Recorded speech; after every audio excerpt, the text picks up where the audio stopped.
Welcome to Call Me Didi. I'm your host Diva. And I'm your host Sanchi, and let's get into today's episode. So, before we start our episode, of course, we have to do our highlight of the week. Indeed. So, do you want to go first? My highlight is the Cairns trip we took. I don't know how many people listening to this have seen our stories and stuff, but oh my god, like in that Cairns trip, we went to celebrate Sanchi's birthday. And the next day after her birthday, we went diving in the Great Barrier Reef. And I loved that experience. It was so good. I had full ZNMD moment, like full, matlab full. Like I was sitting on the boat. It was beautiful. We were in the ocean. We'd finished our dive. We played music also. Der lagi lekin. And it was just, I read my book. I mean, barely. But like... It was so magical. I more than the dive, like I love the whole experience of it. Like I love the instructors giving us, instructions. Then we did this in the water. Love the instructor. The instructor was so cute. It's like Spanish speaking man. I don't know where he was from, but he was just very cute. She just specifically loved that guy because he offered her prescription glasses. She was like, Sold! Please, take all of me. No, I'm kidding. But yeah, that was my highlight of the week. What was yours? I mean, of course, it's Ken's trip for me as well. Yeah. Like, that's the whole thing was my highlight. But specifically, I would say, not the dive was not the highlight of the trip. The highlight of the trip was the next day when we went to the rainforest. Yeah. And then we did swimming in a creek. Oh my god, that scene was literally out of the movie. It was so pretty. Beautiful. Oh. There's like this one part of the creek where the sun was shining. I know. And then he was just standing under it. We were like, we're in a movie. It was so beautiful. Yeah, and then so much. everybody, like the whole group, like just got into the water and we swam and it was, stunning. Yeah, it was so refreshing. Yeah. That's living life. That's what I mean by like living your best life. Yeah. That was it. Yeah. So today we're dressed like this and my chunni keeps falling off. Which is exactly why I told you not to wear it. Alright, we're putting it away, okay? We're putting it away. So today we're talking about how to stay connected with your roots when you're living in a different culture. And that explains our outfits. Also, we are going to like celebrate one of the festivals from a culture which is called Golu. It's our first time attending that, so it's going to be really interesting experience. But we're dressed up for that as well. Yes. Okay. Anyway, so Diva, tell me, have you ever felt disconnected from your roots? I don't think I've fully ever felt disconnected. I've moved away from home now 8 years back. And obviously I lived in Melbourne and I was, in my early 20s. I lived with a lot of people who were not Indians.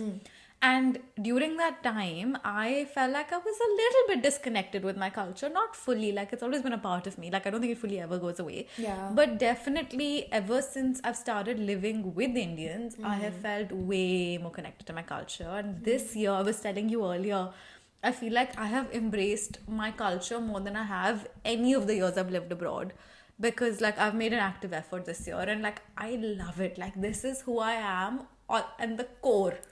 Like this is me authentically. Yeah. Yeah, I love it. Like I take every opportunity I get. Like today, our friends invited us for Golu, like Sanchi said, and like I don't know what it is, but I was like, why not, na? Like it's just an opportunity to put on your cute outfit and like go celebrate something that is just so uniquely yours. Yeah, I Yeah. totally agree with that because like ever since I've also moved out of my house, like you would feel like you are not very connected to your roots once you move out of that culture, but it's actually the opposite. Like I feel more connected to my roots, to my culture after I've moved out of my home, and that's probably because I just want to feel connected with my culture and I share it more with other people. And when you share it more with other people, especially who are not from your culture, like you feel even more like proud of who you are. Like it's just so nice to share it It with them. actually is. Like something has changed in me now that, at work we cook every Friday. Yeah. One person in the team cooks. So now, I mean, cooking Indian food is a lot of effort and I don't cook chicken and stuff. So sometimes it's hard. But every opportunity I get, I'll be like, yeah, let's go get Indian food. Yeah, like you tried this restaurant. This restaurant's really good. You have to go try this over there. Yeah. I'll tell them, like, go try it. It's really bloody good. I agree. Like last year as well on Diwali, I remember I wore like full on suit and I like dressed up fully and I took sweets for everyone in my office and but no one really came because it was a very sad office. Only few people came. But this year I will do it again. Like I've told everyone that I will dress up and like I'll bring sweets for all of you and everyone was so excited. They were like, "Oh, we are so excited for you." So like that feels so nice. So yeah, technically I think I've felt more connected to my culture after I've moved out. Yes, but like, give us some tips on how do you stay connected to your roots? Do you have any actionable things that people can do? I do actually. I think like when you move out of your own home or your own culture and you go into a different culture, I think the first step you should or could do is like maybe like set up your own surroundings or your own home in a manner that feels more personal to you and at home. Maybe like maybe you do aesthetics of your house in a manner that feels like it's actually your back home aesthetics, or maybe like you set up a little bit of small temple where you pray and like doing small things that feel more at home. Maybe even small things like putting bed sheets that feel like, oh Yeah, like something I want to do this time in India is get those beautiful floral bed sheets. Like, they're so Indian, right? Yeah. Like things like that and stuff like exactly what you said with aesthetics. Like in India, I'm talking with my personal experience. Everybody may not relate, but there's a lot of wood that Indian homes have because the Yeah. wood quality of wood is really good in India. So something that you could do, something I want to do in the future is like get a lot of nice wood and like earthy tones that and then like beautiful maybe a wallpaper that just reminds you of home. But to that point, it's also, you know, the food you eat at home when you cook at home. Is Yeah. there certain things that your mom maybe cook that you want to start cooking again? yeah. Because it's just the whole environment of the house. Like Yeah. it's just the vibe you create at home. Yeah, I agree. Like, I love one specific vegetable that my mom cooks at home, and that's shalgam. I don't know how to say it in English. Turnip. Turnip, yeah. And like, I have recently started to make that for myself because it's one of the favorite things that my mom used to make for me, and I love it. Like, it makes me feel like, oh, this is like home food, and I love that. So Yeah. maybe do those tiny little things for yourself, and it'll actually help you stay connected. Yeah. Yeah, anyway, I think the next step would be like to have those small little tiny changes in your lifestyle that will keep you connected to your roots. Like it can be taking out time out of your day to maybe pray, sit and If do. that's something you do. Yeah. Or something that I do is like I put Ekonkar in the morning on my speaker, which is like a spiritual song that which gives me a lot of peace in the morning, and that's just a habit that I do very naturally now, and it's become a part of my lifestyle. Yeah. You know, like we go to gurdwaras every other Sunday sometimes, and that's just such a nice activity to celebrate our culture. I agree. I wear my mom's clothes a lot. Like today, I'm fully in my mom's outfits. Every opportunity I get, it just makes me feel like, you know, I'm close to home, I'm close to my roots. Every opportunity I get to wear Indian clothes, I take it because I genuinely love it. Yeah. And yeah, like even the music you listen to, like recently in the past 2-3 years, I've actually Yeah. started listening to more Hindi and Bollywood music, and I actually love it. Like I don't know, for so long, especially when I was living not with Indians, I used to listen to music of different cultures, lots of English music. But now, ever since I'm listening to Hindi music, it just makes me feel more connected. And that could be whatever for you, but like it makes a big impact if that's something you like listening to. Yeah.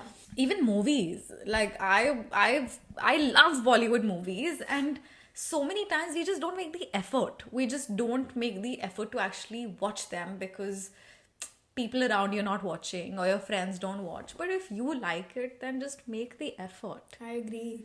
you know? Yeah, you're right. And the final one I think is like just putting in effort to celebrate the festivals that are like important to you and your culture. Like I put in the effort to celebrate Diwali every year because I really like it, and I will try and actively either go for events or organize events like this year we are or like just maybe like actively make plans and dress up and like do things that will make me feel like I'm celebrating Diwali. It's Yeah. my culture and I'm just celebrating it. So yeah, it makes me feel good. Same. Like recently, I hosted some friends over for a cards party because it's something in my home at home in India. The whole month is like cards parties, right? It's like a huge thing. Everybody starts inviting you to each other's houses, and the whole month goes into that. So I wanted to really kick it off. So last week, I had some friends over for a Diwali cards like poker party, and I had, oh my god, I won at the end of the night. But like small things like that, Yeah. it makes a big difference. Yeah, I agree. Similarly, last year we hosted a house party at home and invited all our friends over, and everybody had such a good time. But it's also like other festivals, like Garba for the first time. Sanchi went for Garba for the first time this year. I went last year. So much fun. I loved it. It's so good. Like, just festivals in general, it just is such an opportunity to be like, this is my thing. I'm gonna make the most of it. And a lot of people don't have Indian friends. I remember one year, it was COVID and my friends are mostly international, and I still was like, no, we're celebrating Diwali, we're going out for dinner, and we like, just let's make the effort to do it. And all of them were like, okay, what do you do on Diwali? And I was like, this year we'll just go out for dinner. But it's just about putting in the effort. Yeah, I remember one year in Melbourne, like Diwali, it was during our exam period, and I remember like it was such a hard time because everyone was so busy studying, but like I was like, no, we have to do something. So we went out for dinner, but then like last minute spontaneous plan happened and someone had a party at their place, so they just invited us over, and like 4 and 5 of us went there, and we ended up partying till like 3-4 a.m. in the morning, and like next day I had to go for some very important thing for my uni. I was like half asleep when I went for that thing, but it was still like, I still remember that Diwali party till date because it was one of the best things that I did, and it was such a like heartwarming feeling. Yeah. So yeah, Anyway. actively putting effort. We hope these tips helped you. We're really excited for Diwali season, I'll tell you that much. Sanchi's also launching a business just a day before Diwali. Oh my god, yes. So it's going to be a busy season in the house for sure. But tell us in the comments how you celebrate festivals, how do you stay connected to your roots? Yeah. And we'd love to know. Yeah. Okay, we'll see you next time. Bye.